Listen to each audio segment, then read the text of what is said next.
Hello बच्चों, welcome back to my channel yes mathematics mentors में आप सभी बच्चों का स्वागत है। बच्चों, आज मैं ट्रिग्नोमेट्रिकल इक्वेशन चैप्टर स्टार्ट करने जा रहा हूँ। ये जो चैप्टर है बच्चों, इसमें आपने बहुत सारे इक्वेशंस के बारे में आपने पढ़ा है और सुना भी होगा।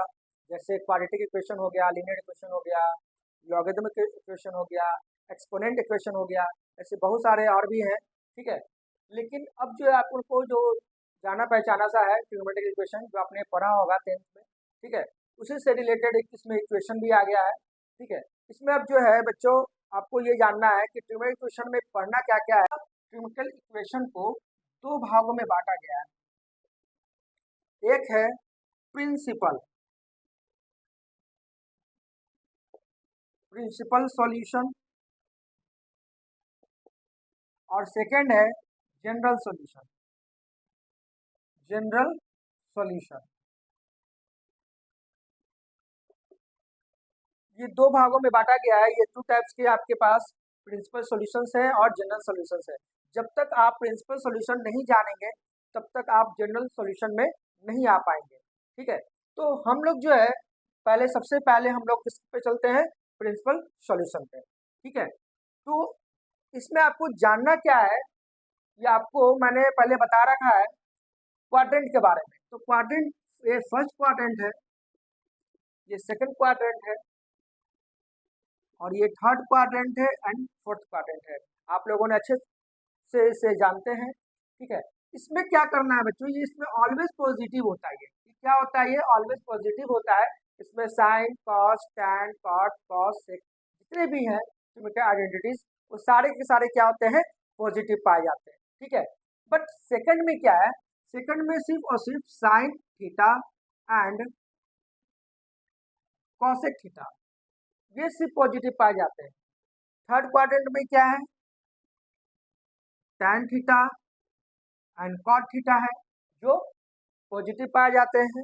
एंड फोर्थ में क्या है, cos theta and sec theta, ये हम लोग जो फोर्थ क्वाड्रेंट में हम लोग लिखते आ रहे हैं। तो कॉस सेक इसमें ऑलवेज पॉजिटिव है, जितने भी हैं sine cos tan cot cos sec जितने भी हैं वो सारे के सारे क्या है, पॉजिटिव पाए जाते हैं। और ये सेकंड क्वाड्रेंट में साइन और कॉसेक है, थर्ड क्वाड्रेंट में कॉट और टैन है। उसी प्रकार से अब इसमें ये जानना है आप लोगों को कि प्रिंसिपल सॉल्यूशन में क्वेश्चन किस टाइप के आते हैं। जब तक मैं आपको एग्जांपल ना दिखा दूं तब तक आप इसको समझ नहीं पाएंगे। तो मैं आपको ये बताना चाहूंगा कि ट्रिग्नोमेट्रिक इक्वेशन को जो दो भागों में बांटा गया है, इसमें दो प्रिंसिपल जो सॉल्यूशन है, इसकी जो वैल्यू होती है थीटा की, इसकी जो वैल्यू थीटा की जो होती है वो 0 से 2 पाई के बीच में होती है। इसलिए हम लोग जो है जब जब प्रिंसिपल सॉल्यूशन सॉल्व करेंगे तो ये फोर्थ क्वाड्रेंट तक ही देखना होता है और ये फोर्थ क्वाड्रेंट तक ही हम लोग जो है इसका आंसर निकाल सकते हैं। ठीक है, इससे आगे आपका थीटा की वैल्यू नहीं इंक्रीज करेगी। एक बात और मैं बता दूं, इसमें प्रिंसिपल सॉल्यूशन में आपको ये भी जानना है कि हम लोग जो है रेडियन में पढ़ते आ रहे हैं। ठीक है, डिग्री में पढ़ते आ रहे हैं, अब इसमें चलो रेडियन में पढ़ना जरूरी है। तो रेडियन में कैसे जानेंगे वो भी आप जान लीजिए। आप 30 डिग्री को कैसे लिख सकते हैं, 45 डिग्री को, 60 डिग्री को, 90 डिग्री को, ये सारे के सारे जो हैं आप एक जगह नोट कर लेंगे तो आपको गलतियां नहीं होगी। ठीक है, इसे क्या करते हैं, पाई बाई क्या लिखेंगे बच्चों, बताइए, पाई बाई 6 लिखेंगे। ठीक है, इसे लिखेंगे पाई बाई 4, 60 को लिखेंगे पाई बाई 3 और 90 को लिखते हैं पाई बाई 2। इतना अगर आप जान गए तो अब आप जो है रेडियन में से कन्वर्ट करना आपके लिए आसान हो जाएगा। अब हम चलते हैं एग्जाम्पल की तरफ। जब तक आप एग्जाम्पल नहीं देखेंगे क्वेश्चन की फॉर्मेट क्या है तब तक आप इसे सॉल्व नहीं कर सकते। तो question, find the principal solution of sine equal to √3। अब इसे हम लोग कैसे सॉल्व करेंगे, देखिए पीएस लिखने का मतलब यहाँ पे ये है प्रिंसिपल सॉल्यूशन है। ठीक है, तो find the principal solution of sine x equal to √3/2। तो सबसे पहले हम लोग तो ये जानेंगे कि साइन x किसके इक्वल है, वो आप जानिए। तो ये 60 के इक्वल है। ठीक, 60 डिग्री के इक्वल है। सेकंड कैसे निकाला जाएगा उसके बारे में हम लोग जो है अब इस क्वाड्रेंट पे चलते हैं। जब तक इस क्वाड्रेंट को हम लोग फॉलो नहीं करेंगे तब तक थोड़ा मुश्किल सा हो जाएगा। आइए देखिए बच्चों, ये साइन एक्स जो है कहाँ कहाँ पॉजिटिव होता है, तो ये फर्स्ट क्वाड्रेंट में पॉजिटिव होता है और ये सेकंड क्वाड्रेंट में पॉजिटिव होता है। ठीक है, तो जब फर्स्ट और सेकंड क्वाड्रेंट में पॉजिटिव होता है तो फर्स्ट क्वाड्रेंट का तो क्या होता है भाई, थीटा होता है सिर्फ, और सेकंड क्वाड्रेंट में क्या होता है, पाई माइनस थीटा होता है। थर्ड क्वाड्रेंट में क्या होता है, ये सब आप नोट कर लीजिएगा, ये बहुत इंपॉर्टेंट है बच्चा। ठीक है, ये क्या होता है, पाई प्लस थीटा होगा और ये 2 पाई माइनस थीटा होगा। इस चीज को आप ध्यान में रखिएगा बच्चों। तो साइन एक्स इक्वल टू जो 60 डिग्री है ये तो हम लोग लिख लिया, बट इसे सेकंड आंसर कैसे निकालेंगे हम लोग बच्चा, तो इसके बारे में हम लोग क्या करेंगे कि sine x equal to sine क्या लिख सकते हैं, किस क्वाड्रेंट में है ये हमारा, तो ये मुझे पता है कि ये पाई माइनस थीटा होता है। तो sine pi minus theta, theta की वैल्यू क्या है, थीटा की वैल्यू क्या है यहाँ पे आप मेंशन कर दीजिए, पाई बाई 3, तो ये पाई बाई 3 कर देते हैं, तो क्या आ गया साइन 2 पाई बाई 3, यानी इसकी सॉल्यूशन क्या हो गई, hence the PS solution principal solution are sine x equal to pi by 3 and 2 pi by 3, ये आपका आंसर आ गया। ठीक है, आइए चलते हैं नेक्स्ट एग्जांपल की तरफ। आइए बच्चों देखते हैं नेक्स्ट क्वेश्चन की तरफ। Find the PS of the equation tan x equal to minus 1/√3 है। याद रखिए बच्चों, इस चीज को कोई गौर कीजिएगा, ये क्या लिखा है, माइनस है। ठीक है, जब ये माइनस होता है तो इसे हम लोग कहाँ कहाँ ये क्वाड्रेंट पे किस किस क्वाड्रेंट में क्वाड्रेंट बना लेते हैं। और एक बात और मैं बता दूं कि tan x की है पीएस वैल्यू निकालनी है, इसका मतलब इसके भी आंसर कहाँ से कहाँ तक लाइज करेंगे, 0 से 2 पाई के बीच। इसके सॉल्यूशन कितने होंगे, तो 2 होंगे। ये आपके माइंड में रिपीट हो जाना चाहिए क्वेश्चन देखने के साथ ही। ठीक है, जिससे आप जो है आसानी से और सॉल्व कर सकते हैं इस क्वेश्चन के थ्रू। ठीक है, आइए देखते हैं। तो tan x equal to minus 1/√3 है, इसे करना क्या होगा, तो पहले हम ये चेक करेंगे कि tan x जो है किस किस क्वाड्रेंट में पॉजिटिव है और किस किस क्वाड्रेंट में निगेटिव है। तो आइए सबसे पहले मुझे यहाँ क्या देखना है कि निगेटिव किस किस क्वाड्रेंट में, तो निगेटिव जो है इस क्वाड्रेंट में है और इस क्वाड्रेंट में, यानी कि सेकेंड एंड फोर्थ क्वाड्रेंट में है। और सेकेंड एंड फोर्थ क्वाड्रेंट के लिए क्या करना होता है, ये पाई माइनस थीटा करना होता है एंड 2 पाई माइनस थीटा करना होता है। ठीक, तो ये सॉल्यूशन क्या है हमारे पास, tan x बराबर tan पाई माइनस 1/√3 किसकी वैल्यू होती है, कितने डिग्री होती है इसके रेडियन में बताइएगा बच्चों। तो 1/3 जो होता है ना वो पाई बाई क्या होता है 3 पे होता है, तो पाई बाई 3 लिख दिया एंड tan 2 पाई बाई 3 लिख दिया। इससे क्या होंगे, तो सॉल्व कीजिए 2 पाई बाई 3 एंड tan क्या आ जाएगा 5 पाई बाई 3। तो इसके सॉल्यूशन क्या आ गए, दो कौन कौन सा सॉल्यूशन आ गए बच्चों,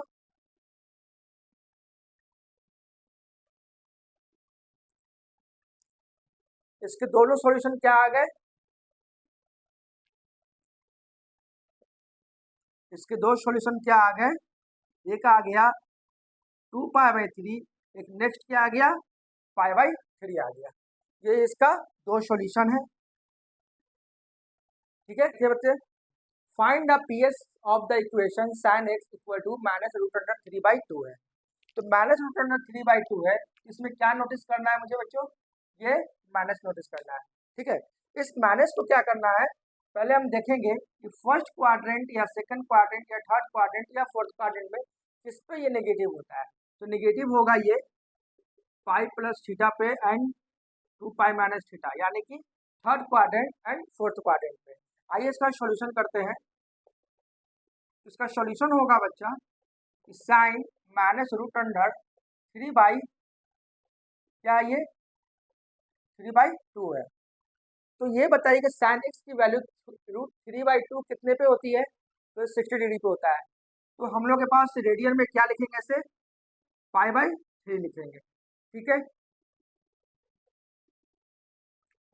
तो x बराबर लिख सकते हैं साइन π-θ, थीटा क्या है आपका π-3 एंड साइन 2π-π/3। अब जो है इसे सॉल्व करेंगे तो क्या आएगा 2π/3 एंड साइन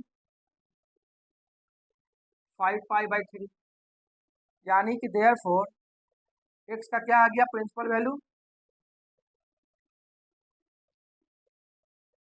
इसका प्रिंसिपल सॉल्यूशन क्या आ गया बच्चा 2π/3 एंड 5π/3 आ गया। इस तरीके से हम लोग जो है पीएस वैल्यू सॉल्व करते हैं। आगे चलते हैं बच्चों जनरल सॉल्यूशन की तरफ, जो आपको क्लास 12th में सॉल्व करना है, इसका तो यूज करना था, ठीक है। अब जो है आपको जनरल सॉल्यूशन की तरफ लेके चलते हैं। आइए आइए बच्चों देखते हैं, ये है आपका जनरल सॉल्यूशन। ये जनरल सॉल्यूशन का ये सारे फॉर्मूले हैं जो आपके सामने मैं लिख दिया हूँ। साइन थीटा इक्वल टू 0, जब भी साइन थीटा की वैल्यू 0 होगी, ठीक है, तो साइन थीटा की वैल्यू 0 कहाँ कहाँ होती है वो आप देख लीजिए। तो साइन थीटा की वैल्यू जो होती है वो 0 डिग्री पे होती है, सेकंड जो होती है वो पाई पे होती है, ठीक है। तो याद रखिएगा, एक बहुत सिंपल सा कॉन्सेप्ट मैं आपके माइंड में ये देना चाहता हूँ कि साइन थीटा की वैल्यू 0 वहाँ पर भी होगी। मान लीजिए आपको याद कितना है 0 डिग्री याद है, और एक लास्ट में याद होगा भी, तो आप एक पाई डिग्री तक जाएंगे, यानी कि पाई तक जाएंगे तो आपको पता है कि पाई में 0 डिग्री होती है, ठीक है। लेकिन आप इस चीज को अच्छी तरीके से याद रख सकते हैं कि साइन थीटा की वैल्यू 0 कहाँ कहाँ हो सकती है, आप इजीली बता सकते हैं, ठीक है, बिना कैलकुलेशन किए हुए। तो आप क्या कीजिएगा कि साइन थीटा की वैल्यू 0 होती कहाँ पर वो जान लीजिए। तो वो होती है 0 डिग्री पे, वो होती है 0 डिग्री पे एंड 180 डिग्री पे। तो 180 डिग्री यानी कि पाई पाई पे होती है। तो जब भी पाई पे होती है यानी कि मल्टीपल ऑफ पाई, यानी कि पाई में हम 1 से मल्टीप्लाई करें तो पाई आ गया, यानी कि पाई पे भी 0 होगी, 2 पाई पे भी 0 होगी, 3 पाई पे भी 0 होगी, 4 पाई पे भी 0, यानी कि ये जो है आपका नंबर ऑफ पाई बढ़ता जाएगा, साइन थीटा की वैल्यू वहाँ वहाँ पे 0 होती चली जाएगी, ठीक है। इसलिए हम लोग जो है थीटा की वैल्यू n पाई लिखते हैं, और n जो है आपका यहाँ पर इंटीजर है, ठीक है, यानी कि n यहाँ पर 1 रख सकते हैं, 2 रख सकते हैं, 3 रख सकते हैं, एक्सेट्रा। इस तरह से हम लोग आगे तक जा सकते हैं, ठीक है। उसी प्रकार से cos थीटा इक्वल टू 0 है, इसकी वैल्यू जो है कहाँ कहाँ 0 हो सकती है वो अभी आपको अच्छे से पता है।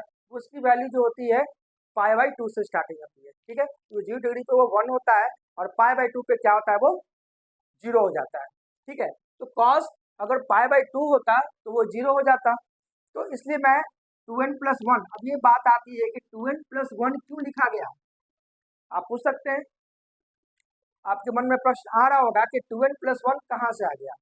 तो एक बात याद रखिएगा कि 2n+1 यानी कि ये ऑड नंबर के लिए है, ठीक है, ये किसके लिए है, ऑड मल्टीपल के लिए है। तो 2n+1 इस पर अगर 1 रखते हैं तो ये आपका क्या आता है बच्चों, 1 रखेंगे, 2n+1 रखेंगे तो 2 1 प्लस क्या आ गया आपका 2 आ गया, तो 2 से 2 कैंसिल हो गया, यानी कि पाई आ गया। उसके बाद रखेंगे, मान लीजिए आप रखते हैं 2, तो 2 2 जा 4 + 1 यानी कि 5 आ गया, तो 5 π/2 पे आपका ये cos थीटा की वैल्यू 0 हो जाएगी। फिर आप रखते हैं 3, ठीक है, तो 3 2 6 एंड 7, तो 7 पर भी क्या आ गया वो 0 आ जाएगा। इस तरीके से हम लोग जो है इसे ऑड मान के चलते हैं, और ये ऑड ही है जो आपको 2n+1 तक लेके चली जाती है, ठीक है। तो cos थीटा इक्वल टू ये 0 है, जहाँ पे आपको थीटा की वैल्यू 2n+1 इंटू π/2 लिखेंगे, और जहाँ n क्या आपका इंटीजर है। अब आते हैं for any real number x and y, यहाँ पर जो x और y है ना वो रियल नंबर है। उस केस में क्या करेंगे, sin x दिया है, फिर sin y भी दिया है, ये दोनों का दोनों में जब दिया रहेगा तो आप क्या करेंगे, x की वैल्यू कैसे निकालेंगे, n पाई तो लिखेंगे ही लिखेंगे, प्लस माइनस 1 के पावर n इंटू वाई, यानी कि नेक्स्ट वाले का जो है ना उसकी वैल्यू यहाँ पर लिखा जाएगा, चाहे वो थीटा में हो चाहे वो रेडियन में हो, आपको ये लिखना पड़ेगा। ठीक है, उसी प्रकार से cos x equal to cos y है, इसमें भी क्या करेंगे 2n plus 2n pi plus minus y लिखेंगे। ठीक है, इस प्रकार से आप इसमें ना DEF में बड़ा आसान तरीका याद करने का है, एक बार आप देख लेंगे अच्छे तरीके से या कॉपी में नोट भी कर लेंगे तो आपको भी याद हो जाएगा। तो sine square x equal to sine square y है। ठीक है, इसे याद कैसे करते हैं, जब भी ये साइन स्क्वायर एक्स हो या साइन स्क्वायर वाई हो, कॉस स्क्वायर एक्स या कॉस स्क्वायर वाई हो, या टैन स्क्वायर एक्स हो या टैन स्क्वायर वाई हो, सारे के फॉर्मूले सेम होंगे, n pi plus minus y, n pi plus minus y, n pi plus minus y, और एन क्या है आपका इंटीजर है। चलते हैं बच्चों, अब मैं आपको ये बता, आपके मन में प्रश्न आ रहा होगा कि सर कम से कम ये तो हो कि साइन एक्स और साइन वाई ये एन पाई प्लस माइनस 1 की पावर एन इंटू वाई, इसको मैं फॉर्मूला प्रूफ कर देता हूँ। ठीक है, और किस तरीके से फॉर्मूला प्रूफ होते हैं वैसे आप घर पे भी कर सकते हैं, इसलिए मैं एक बता देता हूँ, बाकी आप करके देख लेंगे। ठीक है, बाकी जो भी दिक्कत होगा आप कमेंट बॉक्स में आप पूछ लीजिएगा, मैं आपको बता दूंगा।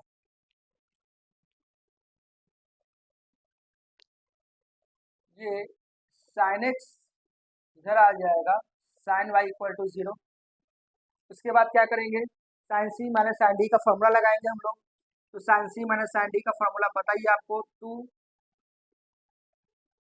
Cos X plus Y by 2 into sine X minus Y by 2 equal to 0 है। ठीक है, इसके बाद जो है cos X plus Y by 2 equal to 0 and sine X minus Y by 2 and equal to 0। ठीक है, ये 2 को रिप्लेस कर दिया हम लोगों ने, ये 0 चला गया 0 की तरफ। अब जो है cos x plus Y by 2 equal to 0 है। आइए देखते हैं बच्चों, तो cos x plus Y by 2 equal to 0, तो cos थीटा की वैल्यू 0 कहाँ होती है, मैंने अभी बताया था, cos थीटा की वैल्यू 0 होती है, यानी कि x plus Y equal to 2n plus Y, 2n plus 1 by 2 पे होती है। उसी तरीके से ये x minus Y by 2 equal to ये n पाई पे होता है। सॉल्व कर देंगे, 2 से 2 कैंसिल हो गया, और ये x equal to minus Y plus 2n1 into pi. उसी प्रकार से इसे यहाँ पे क्या लिखेंगे बच्चों, x equal to 2n pi plus Y. ठीक है, अब ये दोनों की जो x की जो वैल्यू है इक्वल टू कहा गया है, यानी कि इन दोनों वैल्यू को इक्वेट कर देंगे, यानी कि मर्ज कर देंगे, तो ये that is x equal to n pi, देखिए 2n प्लस 1 एंड 2n पाई, इन सबको सॉल्व करेंगे बच्चों, तो n pi plus minus Y to the power n into Y, ये लिख सकते हैं। ठीक है,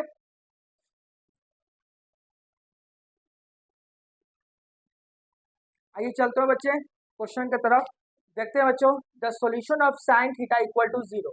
तो साइन थीटा की वैल्यू 0 कहाँ होती है, तो मैंने अभी बताया था कि साइन थीटा इक्वल टू 0 ये आपका n पाई पे 0 होता है, यानी कि पाई मल्टीपल ऑफ पाई पर ये जाकर 0 होगा, यानी कि ऑप्शन नंबर हमारे पास एक है जो हम लोग n पाई लगा सकते हैं। आइए चलते हैं नेक्स्ट क्वेश्चन की तरफ, the general solution of the equation sine x equal to root under 3 by 2। ये आपसे ये पूछ रहा है कि जनरल सॉल्यूशन बताइए इस इक्वेशन का जो sine x equal to root under 3 by 2 है। तो आप क्या लिखेंगे, कि आपके पास वी है, क्या दिया है आपके पास, तो साइन एक्स बराबर साइन रूट अंडर 3 बाई 2 को क्या लिख सकते हैं हम लोग, तो रूट अंडर 3 बाई 2 को हम लोग लिख सकते हैं, यहाँ पर रिप्लेस कर दीजिए रेडियन में, तो इसे लिख सकते हैं पाई बाई 3। ठीक है, तो अभी मैंने आपको एक फार्मूला बताया था, इस चीज को गौर कीजिएगा बच्चों, कि sine x equal to sine y. तो sine x equal to sine y का मैंने फॉर्मूला बताया था, तो मैंने एक्स इक्वल टू क्या लिखा था, N pi plus minus N into Y लिखा था मैं, इसका फॉर्मूला ये लिखा था मैंने। तो इसी के अकॉर्डिंग पे हम लोग क्या करेंगे, अब हम लोग आंसर लिखेंगे कि therefore X equal to N pi plus Y की वैल्यू क्या है यहाँ पर, पाई बाई 3। यही है आपका general solution of the equation. Find the general solution of the tan 2x। क्या है, tan 2x equal to minus cot X plus pi by 3। अब इसमें क्वेश्चन में क्या कह रहा है, देखिए एक तो यहाँ पर क्या है क्वेश्चन में देखने को मिल रहा है कि tan है और cot है। सबसे पहली बात तो ये कि ट्रिग्नोमेट्रिक आइडेंटिटी ही डिफरेंट है। तो ऐसे जब क्वेश्चन आते हैं तो हम लोग क्या करेंगे, देखिए बड़ा ही आसान तरीके से सॉल्व हो जाता है बच्चों, थोड़ा सा ध्यान से देना है, ठीक है। सॉल्यूशन को क्या करना है कि tan 2x लिखना है और ये क्या है, cot x plus pi by 3 है। तो सबसे पहले हम लोग क्या करेंगे, इस cot को रिप्लेस करेंगे किसमें, tan में। तो tan किस क्वाड्रेंट में माइनस होता है या cot किस क्वाड्रेंट में माइनस होता है, तो सेकंड क्वाड्रेंट में। तो सेकंड क्वाड्रेंट में पाई प्लस थीटा होता है, तो पाई प्लस थीटा, तो थीटा आपका क्या है, एक्स प्लस पाई बाई 3, ठीक है। अब जो है इसे सॉल्व करना पड़ेगा, पाई पाई है तो आपका ये आ जाएगा 3 इंटू 5, यानी कि एक्स प्लस 5 पाई बाई 3 आ गया। कितने के बराबर बच्चों, तो tan 2x,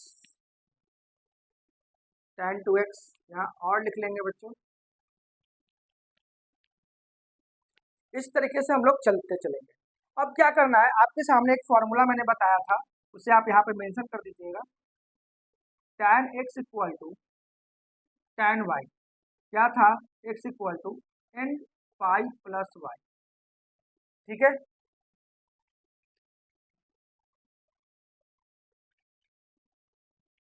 tan x equal to tan y equal to में क्या था, x equal to n pi plus y था। तो अब लोग हम लोग यहाँ यूज करेंगे 2x इक्वल टू, यानी कि x equal to n pi plus y क्या है आपका, x प्लस 5 पाई बाई 3, ठीक है। इस x को उठाकर इधर ले आएंगे, तो 2x minus X n pi and 5 pi by 3, तो that is implies x equal to n pi 5 pi by 3। ये है आपका general solution of the tan 2x equal to this. Hence the required general solution, question number 5, if 2 sin square x equal to 3 cos x, where 0 x की value कहाँ से कहाँ तक lies कर रही है, तो 0 से 2 पाई के बीच में लाइज कर रही है। इसका मतलब ये है कि आपका ये जो है प्रिंसिपल वैल्यू पे भी आप सॉल्व कर सकते हैं। तो आइए हम लोग सॉल्यूशन करते हैं इसको बच्चों, कैसे करते हैं वो देख लीजिए। तो लिखेंगे वी हैव, क्या दिया है आपको, तो दिया है 2 sin square x equal to 3 cos x। बिल्कुल आप स्टेप बाय स्टेप समझ सकते हैं बच्चों, थोड़ा गौर से देखिएगा। इसे क्या करना है कि 1 minus cos square x equal to 3 cos x है, मल्टीप्लाई करेंगे 2 minus 2 cos square x equal to 3 cos x। सभी कुछ तरफ ले जाएंगे तो 2 cos square x plus 3 cos x minus 2 equal to 0। अभी आपका क्या बन गया, cos x के टर्म में क्वाड्रेटिक इक्वेशन बन गया। आइए इसे सॉल्व करते हैं। 2 cos square x plus, solve कैसे करते हैं बच्चों, 2 2 जा 4, 4 को निकालेंगे तो 2 2 जा 4 हो जाना चाहिए, यानी कि 4 में 1 घटाएंगे तो 3 cos x आ जाएगा, यानी कि हम लोग क्या करेंगे 4 cos x minus minus cos x, ये लिख सकते हैं इक्वल टू 0। समझ में आ गया आपको? अब क्या करेंगे, दो दो का पेयर बनाएंगे, 4 cos x माइनस, ये अंदर जाके प्लस में हो जाएगा क्योंकि बाहर में माइनस है। अब इसमें से 2 कॉमन निकालेंगे, 2 cos x को कॉमन निकाला हम लोगों ने, तो क्या निकाला, ये बचा हम लोगों के पास cos x प्लस, सिर्फ 2 बच गया, और ये हमारा cos x प्लस 2 आ गया। इसका मतलब है कि हमारा जितना भी सॉल्यूशन है वो सारे के सारे सही जा रहे हैं। ठीक है, इस चीज को चेक करने का तरीका है, ये और लिखना ना भूलेंगे। ठीक है, अब जो है cos x plus 2, cos x plus 2 को कॉमन निकालेंगे हम लोग, तो क्या आएगा, cos x प्लस 2 कॉमन निकाल दिए हम लोग, तो क्या बचा, 2 cos x minus 1, 2 cos x minus 1 equal to 0। ठीक है, cos x plus 2 equal to 0, that is implies cos x equal to minus 2, not equal to minus 2। इसका सॉल्यूशन तो नहीं हो सकता, बट आगे देखते हैं, 2 cos x minus 1 equal to 0, यानी cos x इक्वल टू 1/2। अब जो है cos x की वैल्यू जो है 1/2 है, तो आप मुझे बता सकते हैं कि cos x की वैल्यू कहाँ कहाँ 1/2 हो सकती है, इसमें ये पूछा जा रहा है। तो cos x की वैल्यू 1/2 है कहाँ, पहले वो देखेंगे। तो क्वाड्रेंट में आते हैं बच्चों हम लोग, तो क्वाड्रेंट में आते हैं और मुझे ये पता चलता है कि 1/2 की वैल्यू जो होती है इसकी, वो होती है 60 डिग्री। यानी सॉल्व करेंगे, cos किस किस क्वाड्रेंट में पॉजिटिव होती है, एक फर्स्ट में और एक फोर्थ क्वाड्रेंट में, दो क्वाड्रेंट में जो है cos पॉजिटिव होती है। इसका मतलब है ये तो सिर्फ थीटा रह जाएगा, और ये आपका 2 पाई माइनस थीटा है। ठीक है, निकालने का तरीका, तो ये आपका आ गया cos पाई बाई कितना आ जाएगा, 3। ठीक है, and cos 2 pi minus pi by 3, तो cos 3 2 6, 6 से जाएगा, क्या बचेगा 5/3, that is x equal to, solution में क्या है आपका पाई/3 एंड 5 पाई/3, यही आपका इसका x की वैल्यू। जहाँ ये दो जगह मैंने क्या बताया था बच्चों पीएस में, कि आपको कम से कम मिनिमम 2 वैल्यू तो आपको निकाल के दिखानी होगी। ठीक है, तो 1/2 cos x का जो 1/2 वैल्यू है वो कहाँ कहाँ आपका पॉजिटिव आएगा, तो 1/5/3 पे एंड 5 पे आपका 1/2 भी आएगा और पॉजिटिव में आएगा। ठीक है, यही आपका सॉल्यूशन है बच्चों, और इसी चैप्टर पे इसी तरीके से आगे क्वेश्चन सॉल्व करेंगे। जिसमें भी डाउट आएगा प्लीज कमेंट्स में आप पूछ सकते हैं। ठीक है, अगर आपको ये वीडियो अच्छा लगा हो तो please like, subscribe and comments करना ना भूलें। Thank you.